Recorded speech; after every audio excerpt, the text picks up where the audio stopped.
Hi అండి అందరికీ. Welcome to my channel. ఈరోజు నేను చూపించబోయే రెసిపీ కాకరకాయ ఉల్లికారం అండి. రెగ్యులర్గా చేసుకునేలా కాకుండా ఇలా ఒక్కసారి ట్రై చేయండి, చాలా బాగుంటుంది. డిఫరెంట్గా మంచి రుచి రావాలంటే ఒక్కసారి నేను చూపించే ప్రాసెస్లో ట్రై చేసి చూడండి, చాలా బాగుంటుంది. ముందుగా ఒక అర కేజీ కాకరకాయ తీసుకొని సైడ్స్ కట్ చేసుకొని పొట్టు కూడా లైట్గా కట్ చేయాలి. మొత్తం కట్ చేసుకోవాల్సిన పని లేదండి, లైట్గా కట్ చేసుకుంటే సరిపోతుంది.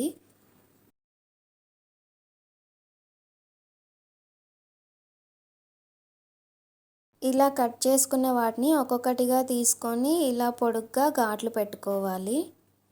మీడియం సైజు కాకరకాయ అయితే కాయ చేసేసుకోవచ్చండి. పెద్దగా ఉన్న కాకరకాయ అయితే ముక్కలుగా కట్ చేసుకోవాలి. నేనైతే గింజలతో పాటే వేసేస్తున్నానండి, మీకు నచ్చకపోతే గింజలు తీసేసుకోవచ్చు. ఇలా ఘాట్లు పెట్టుకున్న ఒక్కొక్క దానిలో నేను చూపిస్తున్న విధంగా ఉప్పు పెట్టుకోవాలి, కొంచెం ఎక్కువే పెట్టుకోండి. ఇలా నేను చూపిస్తున్న ప్రాసెస్లో ఒక్కసారి ట్రై చేసి చూడండి, అస్సలు చేదనేదే ఉండదు. చిన్న పిల్లలు కూడా ఇష్టంగా తినేస్తారు. కాకరకాయ అంటే అసలు ఇష్టం లేని వాళ్ళు కూడా ఇష్టంగా తింటారు. ఒక్కసారి ఇలా ట్రై చేసి చూడండి.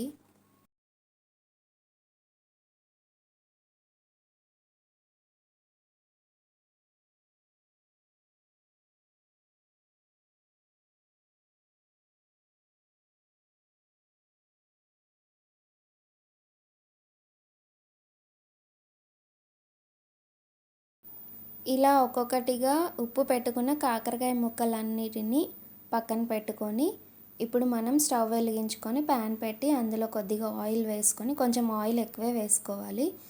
ఇప్పుడు మనం ముందుగా కట్ చేసి ఉప్పు పెట్టుకున్న కాకరకాయ ముక్కలన్నీ డీప్ ఫ్రై చేసుకోవాలి. కొద్దిగా బ్రౌన్ కలర్, బాగా డార్క్ బ్రౌన్ కలర్ వచ్చేంత వరకు ఫ్రై చేసుకుంటూనే ఉండాలండి, మధ్య మధ్యలో కదుపుతూ ఉండాలి. ఈ ప్రాసెస్ మొత్తం మనం సిమ్లో పెట్టుకొనే చేసుకోవాలి, హైలో పెట్టకుండా సిమ్లో పెట్టుకొనే చేసుకోవాలి. ఇప్పుడు మనం 3 పెద్ద సైజు ఉల్లిపాయలను తీసుకొని ఇలా పొడుగ్గా కట్ చేసుకోవాలి. మీడియం సైజు ఉల్లిపాయలు అయితే 4 తీసుకోండి, పెద్దవైతే 3 సరిపోతాయి.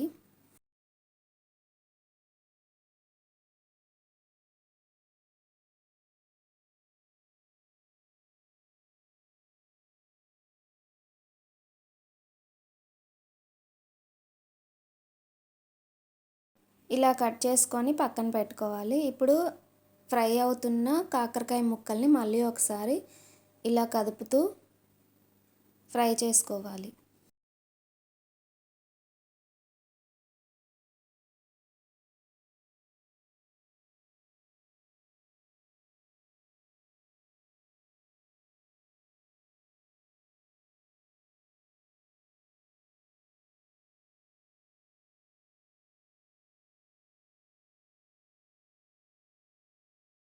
ఇవి ఇలా ఫ్రై అయ్యేలోపు వెల్లుల్లిపాయలు తీసుకోవాలి. ఒక 15-20 వరకు తీసుకోవాలి, పొట్టు తీయాల్సిన పని లేదు. ఒక మిక్సీ జార్ తీసుకొని మనం ముందుగా కట్ చేసి పెట్టుకున్న ఉల్లిపాయ ముక్కలు, వెల్లుల్లి రెబ్బలు అన్నీ వేసుకొని కొద్దిగా ఉప్పు, కారం, జీలకర్ర కొంచెం వేసుకొని వీటన్నిటిని కచ్చపచ్చగా కొద్దిగా పేస్ట్లా చేసుకొని పక్కన పెట్టుకోవాలి.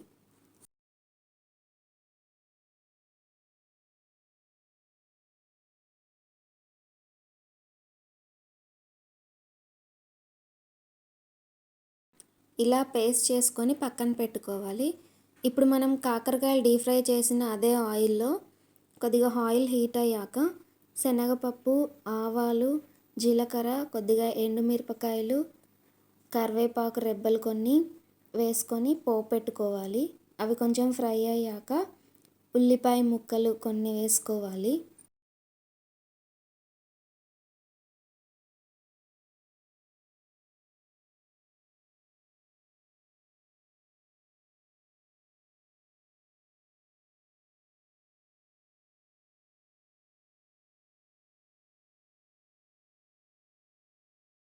కొన్ని వెల్లుల్లి రెబ్బలు కూడా వేసుకొని బాగా ఫ్రై చేసుకోవాలి. బ్రౌన్ కలర్ వచ్చేంత వరకు ఫ్రై చేసుకోవాలి.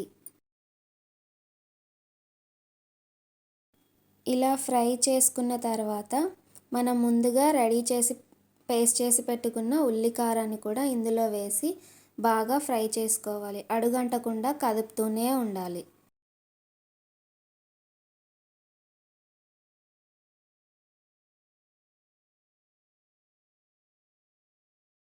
ఆయిల్ పైకొచ్చేంత వరకు కదుపుతూనే ఉండాలి, ఫ్రై చేసుకుంటూనే ఉండాలి.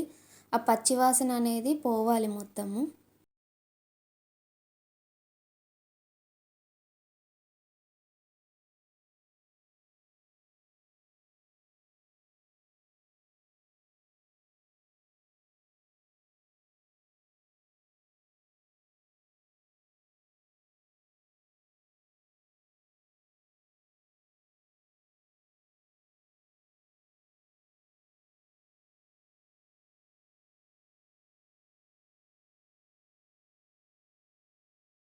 ఇలా బాగా దగ్గర పడి ఆయిల్ పైకి తేలేంత వరకు పచ్చివాసన పోయేదాకా కదుపుతూనే ఉండాలి.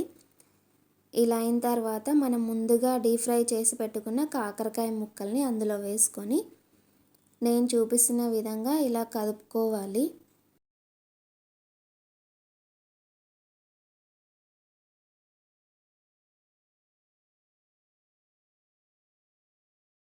మనం కాకరకాయలకి పైన పొట్టు తీసేసి డీప్ ఫ్రై చేసుకోవడం వల్ల అస్సలు చేదు అనేదే ఉండదండి. అందరూ బాగా ఇష్టంగా తింటారు. ఇలా ఒక 4-5 నిమిషాల వరకు బాగా ఫ్రై చేసుకుంటూనే ఉండాలి.